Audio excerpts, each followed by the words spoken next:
Assalamualaikum warahmatullahi wabarakatuh. Perkenalkan, saya Ayrin BNTSEO dengan NIM 4524230020, Teknik Geologi kelas A.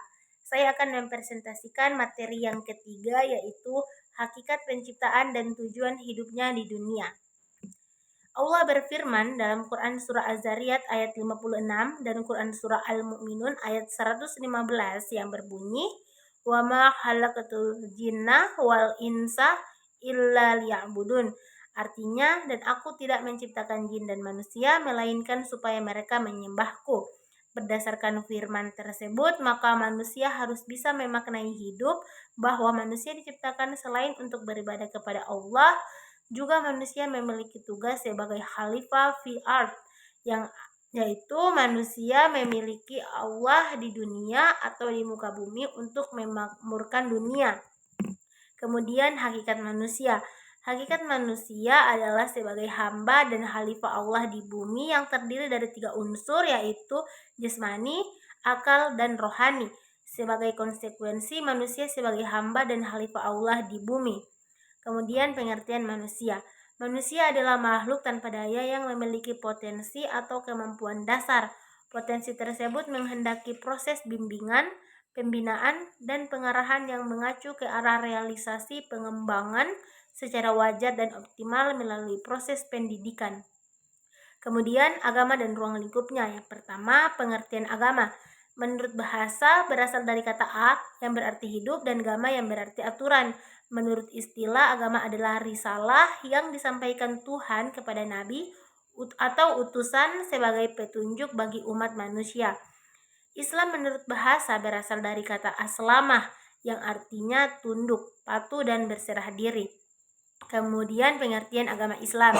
Agama Islam adalah agama Allah yang disampaikan kepada Nabi Muhammad SAW untuk diteruskan kepada seluruh umat manusia yang mengandung ketentuan-ketentuan keimanan atau akidah dan ketentuan-ketentuan ibadah dan muamalah atau syariah yang menentukan proses berpikir, berbuat, dan proses terbentuknya kata hati atau akhlak.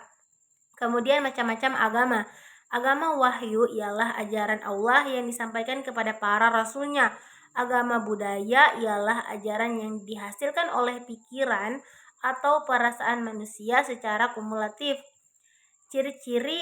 Kemudian ada ciri-ciri agama wahyu dan agama budaya. Yang pertama, agama wahyu bukan tumbuh dari masyarakat, melainkan diturunkan kepada masyarakat, disampaikan oleh manusia yang dipilih Allah sebagai utusannya, memiliki kitab suci yang bersih dari campuran tangan manusia. Ajarannya serba tetap walaupun tafsirannya dapat berubah sesuai dengan kecerdasan dan kepekaan manusia. Konsep ketuhanannya adalah monoteisme mutlak atau tauhid. Kebenarannya adalah universal, yaitu berlaku bagi setiap manusia, masa, dan keadaan. Kemudian agama budaya. Yang pertama, tumbuh secara kumulatif dalam masyarakat penganutnya, tidak disampaikan oleh utusan Tuhan atau Rasul Allah, umumnya tidak memiliki kitab suci, kalaupun ada akan mengalami perubahan-perubahan. Ajarannya dapat berubah-ubah sesuai dengan perubahan akal pikiran masyarakatnya atau penganutnya. Konsep ketuhanannya dinamisme, animisme, dan politeisme. Kebenarannya, ajarannya tidak universal, yaitu tidak berlaku bagi setiap manusia, masa, dan keadaan.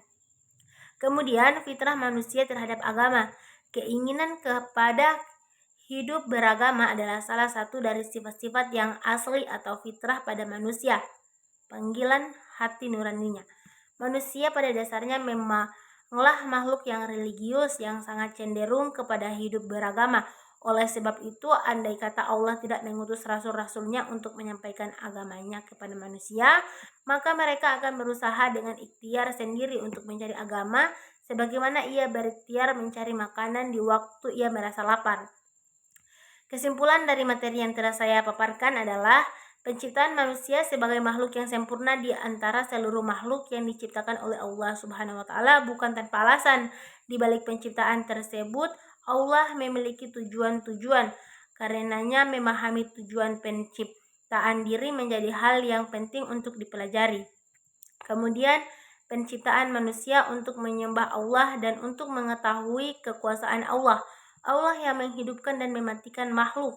Manusia hakikatnya mempersiapkan diri untuk menghadapi akhirat. Berbanyaklah menebas kenikmatan, yaitu dengan mengingat mati. Sekian materi dari saya. Apabila ada salah kata saya mohon maaf. Wabillahi taufiq wal hidayah. Wassalamualaikum warahmatullahi wabarakatuh.